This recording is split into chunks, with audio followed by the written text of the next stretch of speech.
우리 사랑하는 전성교 성도 여러분, 한 주간 평안하셨습니까? 또 2월의 두 번째 주일 성전에서 가정에서 예배드리는 우리 전성의 식구들 가운데 하나님께서 예배 놓으신 놀라운 은혜가 임하기를 간절히 소망합니다. 지금 베이징에서 동계올림픽이 한참 이렇게 진행이 되고 있는데요. 아마 지난 한 주 화가 나신 분들이 굉장히 많을 거라고 생각을 합니다. 저희 첫 그 금메달을 우리 쇼트트랙 1500m에서 황대현 선수가 땄는데요. 문제는 그 전에 있었던 우리 1000m 준결승에 있었던 것 같습니다. 우리 황대현 선수가 그 중국 선수 2명을 제치고 정말 어떻게 그 빈 공간을 파고들어서 1위로 딱 들어왔는데 어이없는 편파 판정으로 인해서 실격이 되는 그런 일이 일어났습니다. 보는 우리도 분하고 열받는데 그 당한 선수는 얼마나 화가 치밀어 오르겠습니까? 그런데 바로 그날 우리 황대현 선수 인스타그램에 이 농구 황제 마이클 조던의 말을 인용하는 글을 올렸다고 합니다. 장애물이 반드시 너를 멈추게 하는 건 아니다. 벽을 만나면 돌아가거나 포기하지 말아라. 어떻게 벽을 오를지 해결책을 모색하고 그 벽을 이겨내라. 이 마이클 조던의 말도 멋지지만은 정말 그 마음이 분하고 정말 답답할 텐데, 화가 날 텐데, 이런 글을 인용하면서 이 마음을 다스린 선수도 참 대단하다라는 그런 생각을 했고요. 이 1500m 이제 결승을 앞두고 이 취재진에게 이렇게 이야기를 했다고 합니다. 이 1000m도 깔끔한 경기라고 생각했지만 오늘은 더 깔끔한 경기를 준비했다. 깔끔한 경기 중에 가장 깔끔하게 경기하는 게 전략이다라고 이렇게 자신감을 가진 인터뷰를 했는데요. 말 그대로 정말 어느 누구나 인정할 수밖에 없는, 중국조차도 정말 대단한 경기였다라고 인정할 정도의 그 경기력으로 우리 대한민국의 첫 금메달을 안겼습니다. 경기 후에 금메달을 딴 후에 이 황대현 선수가 또 이렇게 인터뷰를 했습니다. 본인도 사람이기 때문에 참 속상했다. 그런데 결과가 어떻게 되든 계속 벽을 두드렸다. 절실하게 벽을 두드리면 안 될 게 없다라고 생각했다라고 말하면서 내가 치렀던 경기 중에 가장 뜨거운 경기였다라고 이렇게 금메달 소감을 이야기를 했습니다. 우리 앞에는 늘 장애물이 있습니다. 이 황대현 선수처럼 압도적인 경기를 펼쳤음에도 예상하지 못한 그 편파 판정으로 한순간에 꿈이 물거품 되기도 하고, 아무런 근거 없는 모함이라든지 또 무시하고 멸시하는 그 비웃음 등 뭔가를 해보려고 할 때에 우리를 가로막는 그 많은 그러한 방해자들, 그러한 그 비웃음들은 늘 있습니다. 오늘 말씀에도 방해자들이 나옵니다. 이 방해자들이 나와서 뭔가를 이야기를 했다라는 것은 그들 가운데도 여전히 불안함과 무언가 쫓기고 있다라는 반증이기도 합니다. 우리가 지난주 느헤미야 3장 말씀을 묵상하면서 그 기적과 같은 그러한 일이 일어나고 있음을 묵상했습니다. 이 140여 년 동안 손 놓고 있었던 이 성벽 재건을 예루살렘 백성들이 그 느헤미야의 권명과 리더십으로 힘을 내어서 선한 일을 감당하게 됩니다. 이 놀라운 현장을 바라본 방해자들은 이 배가 아프기 시작합니다. 사실 이들은 느헤미야가 페르시아에서 예루살렘에 도착했을 때부터 이 방해자들은 뭔가 불안하고 두려움을 느꼈는데요.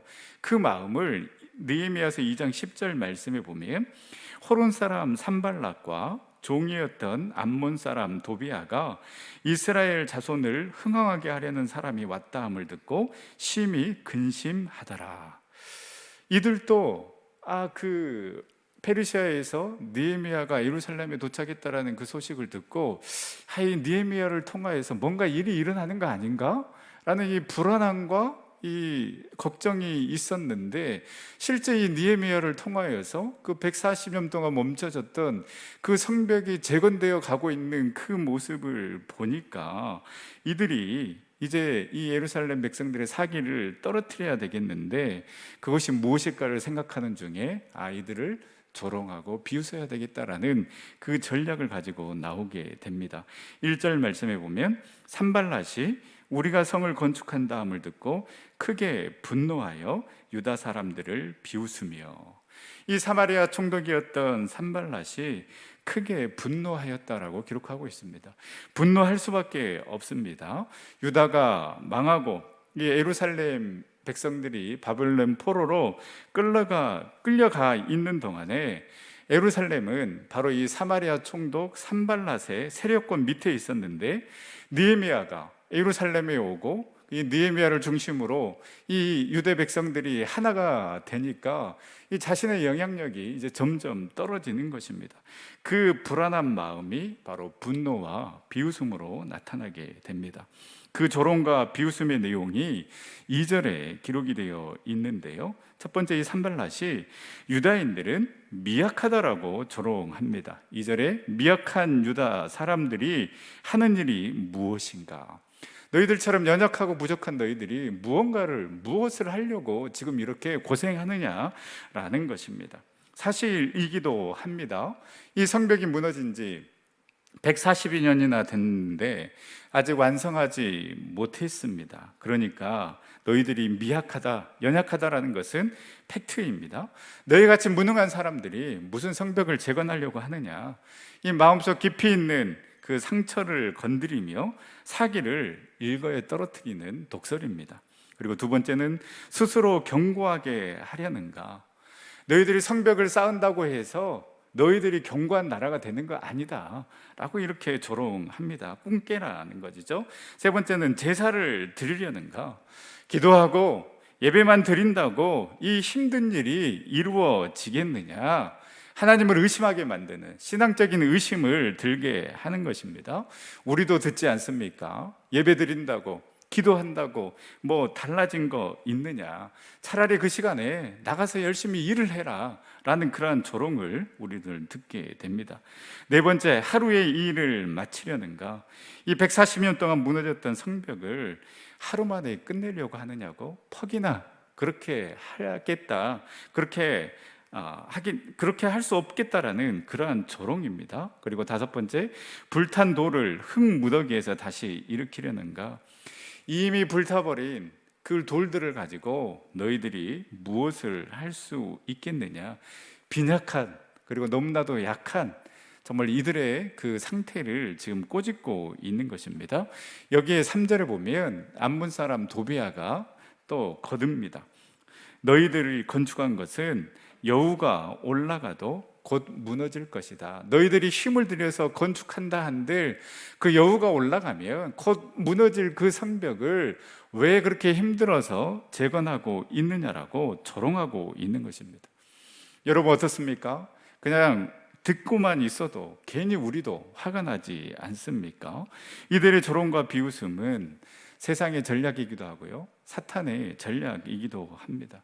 방금 살펴본 이 6가지의 조롱과 비웃음을 통해서 알 수 있는 이들의 전략은 무엇입니까? 첫 번째는 이 방해자들은 계속해서 우리의 연약함을 보게 만듭니다.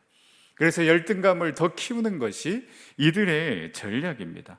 누구나 약점이 있고 아킬레스건이 있습니다. 유독 그 약점만 건들면 폭발하는 그 지점이 다 있습니다.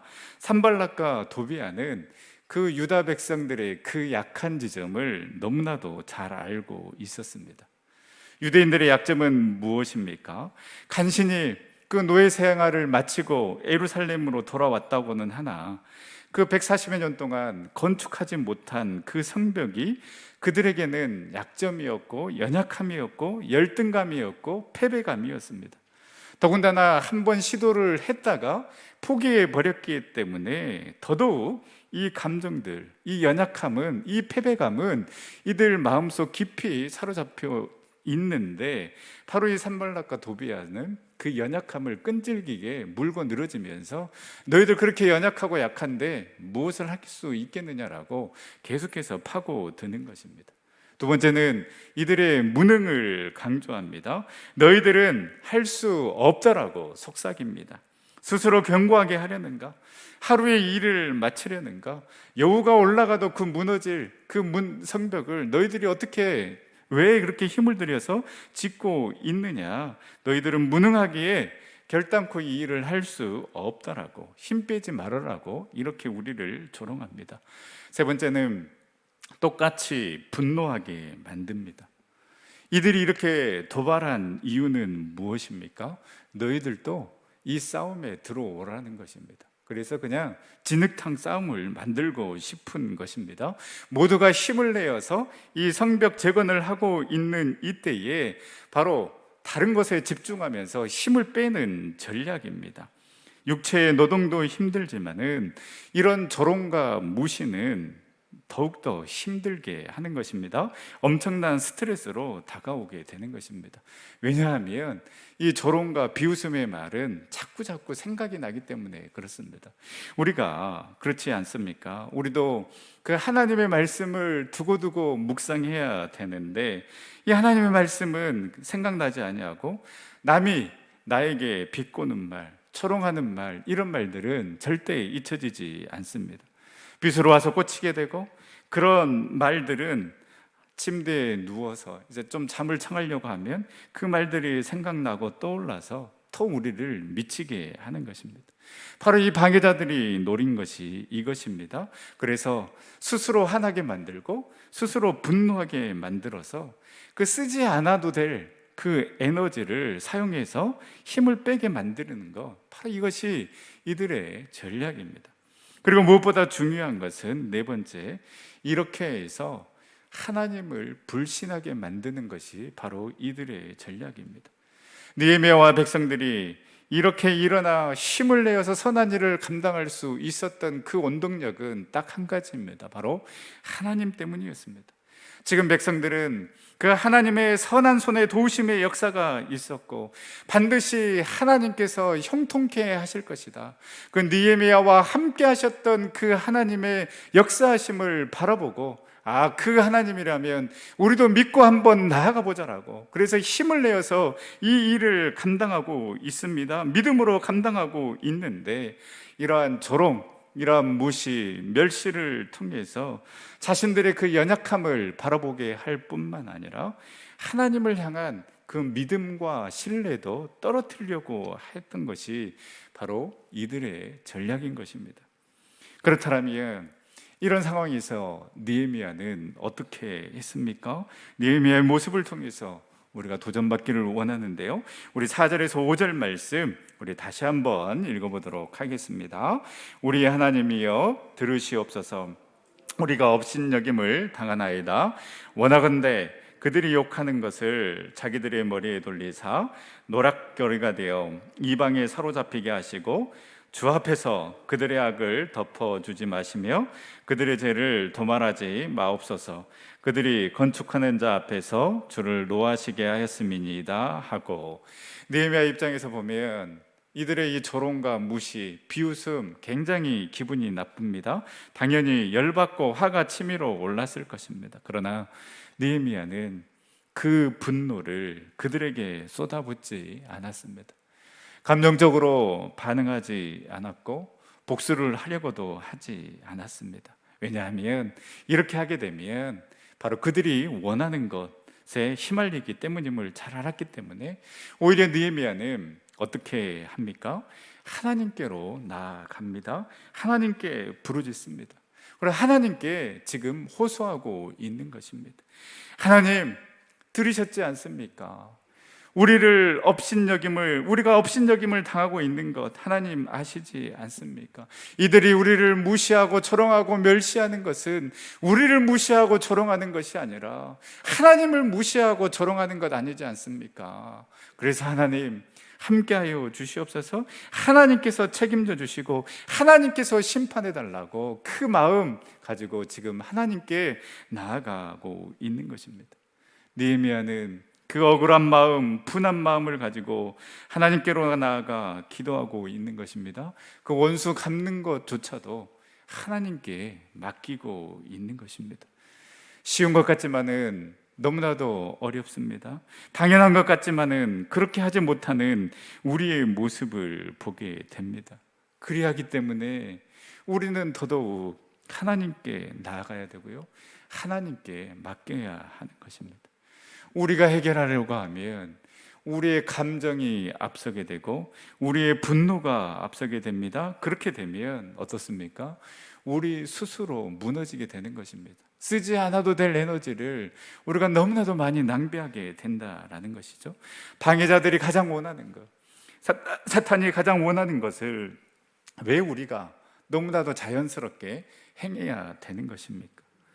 여러분, 신앙과 믿음은 불편한 것, 하기 싫은 것을 하게 될 때에 우리는 더욱더 성장하게 되고 하나님께서 원하시는 그런 성도로, 자녀로 살아가게 되는 것입니다.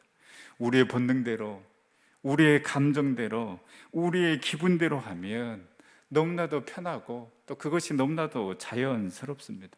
그러나 그렇게 하기 때문에 우리는 점점 하나님과 더 멀어지게 되고요, 하나님의 방법이 아닌 세상의 방법으로 살아가고 있다는 것을 우리는 기억해야 합니다. 그렇습니다. 우리가 무너지지 않기 위해서, 우리가 더욱더 강해지기 위해서는 우리는 하나님께 나아가야 하는 것입니다. 그래서 히브리서 4장 16절 말씀, 그러므로 우리는 긍휼하심을 받고 때를 따라 돕는 은혜를 얻기 위하여 은혜의 보좌 앞에 담대히 나아갈 것이니라. 여러분, 세상의 방법으로 나아가는 것이 아니라, 나의 감정, 나의 기분, 정말로 나의 성격대로 나아가는 것이 아니라 주님 앞에 나아가서 그 하나님의 긍휼하심을 구하며 나아가는 저와 여러분들의 삶이 될 수 있기를 간절히 소망합니다. 그 불편한 것, 그 하기 어려운 것을 우리가 해야 돼야지만이 정말로 하나님의 자녀이지 않겠습니까? 또 때를 따라 돕는 그 하나님의 은혜를 얻기 위해서 그 은혜의 보좌 앞으로 나아가 그 하나님께 모든 것을 토해낼 수 있는 저와 여러분들의 삶이 될 수 있기를 간절히 소망합니다. 우리 다 같이 한번 따라해 보겠습니다. 내 성격대로 행하는 것이 아니라 하나님의 은혜를 힘입어 살아갑시다.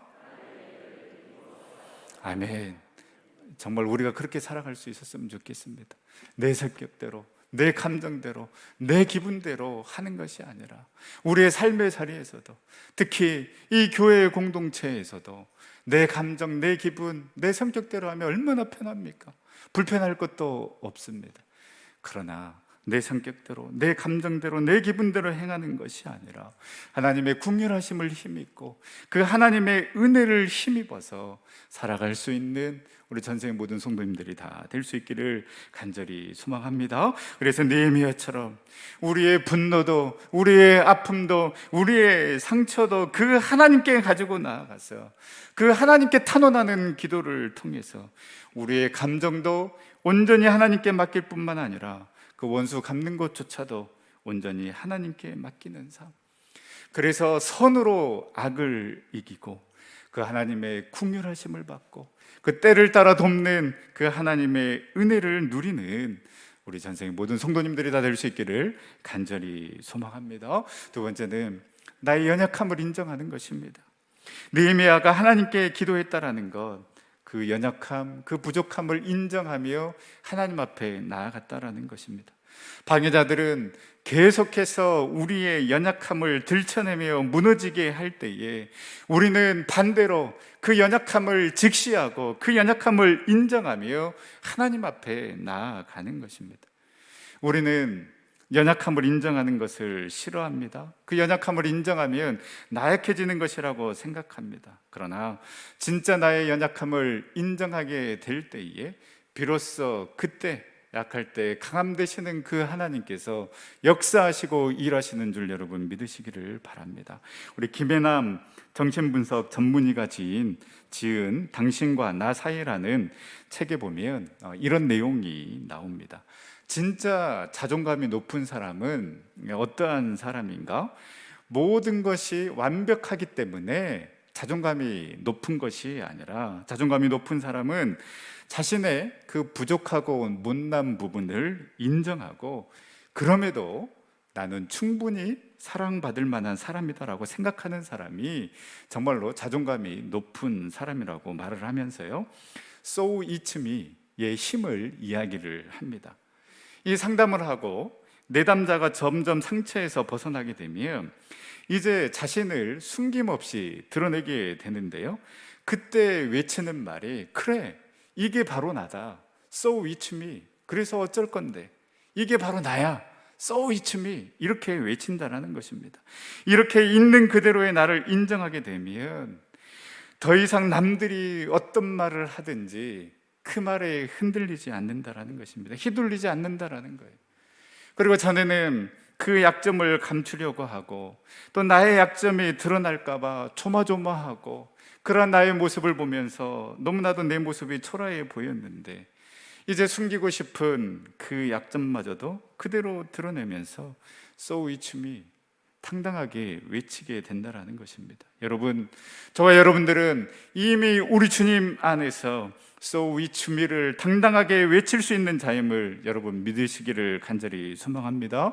왜 그렇습니까? 나는 연약하지만은 우리 주님은 강하시기 때문이요, 그 주님께서 우리의 모든 허물과 상처, 그 연약함과 부족함을 다 지고 가셨기 때문인 줄 여러분 믿으시기를 바랍니다. 그래서 우리 주님께서 말씀하시지 않습니까? 다 나에게로 오라. 내가 다 지고 갈 테니 그 연약함, 그 부족함, 그 상처 가지고 나에게 오라고 말씀하십니다. 그리하기에 우리의 연약함을 바라보며 무너지는 것이 아니라 우리의 연약함을 지고 그 십자가의 길을 걸어가신 그 주님을 바라볼 수 있기를 간절히 소망합니다. 그래서 사랑하는 딸아, 사랑하는 아들아, 내가 다 이기었노라고 담대하게 말씀하시는 그 주님의 음성을 듣고 힘을 얻을 수 있는 우리 전생의 모든 성도님들 다 될 수 있기를 간절히 소망합니다. 예수 그리스도 안에 있는 저와 여러분은 그 예수 그리스도의 보혈의 피로 말미암아 그 놀라운 은혜와 사랑을 받은 저와 여러분들은 결코 약하지 않습니다. 결코 부족하지 않습니다. 아멘이 나올 때까지 결코 작지 않습니다. 결코 무능하지 않습니다. 여러분 믿으십니까? 그리스도 예수 안에 있는 자에게는 결코 정죄함이 없노라. 그 어느 누구도 그 어떤 상황도 그 예수 그리스도의 은혜와 사랑에서 우리를 끊을 자도 없고 우리를 흔들 자도 없음을 믿고 그 약할 때 강함 되시는 그 주님 안에 거하심으로 말미암아 So it's me, 그 연약한 모습 그대로 당당하게 드러내며 이것이 바로 나라고, 그렇지만 나는 우리 주님 안에 있기에 나는 강하다라고, 나는 약하지 않다라고, 부족하지 않다라고 당당하게 외치며 나아가는 우리 전생의 성도님들 다 될 수 있기를 간절히 소망합니다. 그 은혜가 있기 때문에 우리는 방해자들의 조롱과 비난을 뚫고 담대하게 나아갈 수 있는 것입니다. 이제 믿음으로 나아갑시다. 이제 그 믿음으로 한 걸음 한 걸음 세상으로 나아갑시다. 6절 말씀에 보면 이에 우리가 성을 건축하여 전부가 연결되고 높이가 절반에 이르렀으니 이는 백성이 마음 들여 일을 하였음이니라. 그렇게 조롱과 그 비웃음이 있다 할지라도 그 모든 것 하나님께 맡기고 그 약할 때 강함 되시는 그 하나님의 능력을 의지하여서 다시금 그 삶의 자리로, 그 일을 자리로 나아갔다라는 것입니다. 스펄전 목사님은 이런 말을 했습니다. 모든 것이 하나님께 달려 있는 것처럼 기도하라. 모든 것이 하나님께 달려 있는 것처럼 우리는 기도해야 합니다. 그러나 하지만 준비할 때는 모든 것이 내 자신에게 달려 있는 것처럼 일하라. 그러나 준비할 때는 우리가 힘을 내서 일을 하는 것입니다.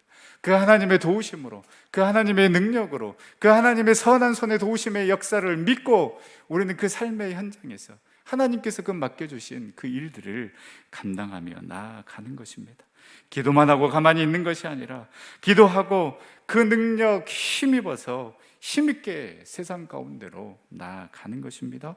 나를 조롱하고 무시하는 그것으로 다시 나아가는 것이고, 약할 때 강함 되시는 그 하나님께로만 시선을 향하여 힘써 일하는 것이며, 주님 안에 있기 때문에 이제는 너희들이 생각하는 내가 아니다라고 So it's me를 외치며 주님께서 주시는 그 힘과 능력으로 지금 나에게 맡겨주신 그 일들 힘있게 감당하며 나아가는 우리 전생의 모든 성도님들 다 될 수 있기를 간절히 소망합니다. 이제 말씀을 마치겠습니다. 뭔가 잘해보려고 하면 여전히 사탄은 늘 그 자리에 있습니다. 그리고 우리를 무너뜨리려고 작정하고 달려옵니다. 그때 우리가 주님 앞에 설 수 있기를 간절히 소망합니다. 나의 성격대로, 나의 감정대로 늘 해왔던 방식, 그래서 내가 편안함대로 행하는 것이 아니라 그 주님 앞에 나아가 주님의 긍휼을 구하고 그 주님의 은혜의 도우심을 구하며 나아갈 때에 우리 주님께서 일하시고 우리 주님께서 역사하시고 우리에게 다가오는 그 조롱과 비난, 비웃음을 이겨내게 될 줄 믿습니다. 우리의 연약함을 인정하며 약할 때 강함 되시는 그 하나님을 신뢰할 때에 우리의 연약함은 강함으로 바뀌게 되고 하나님의 능력을 경험하는 그런 디딤돌이 될 줄 믿습니다. 그 힘과 능력으로 우리가 흔들리지 아니하고 담대하게 세상 가운데로 나아가서 우리에게 맡겨주신 그 일들 감당하며 하나님의 영광을 드러내는 우리 전생의 모든 성도님들 다 될 수 있기를 간절히 소망합니다.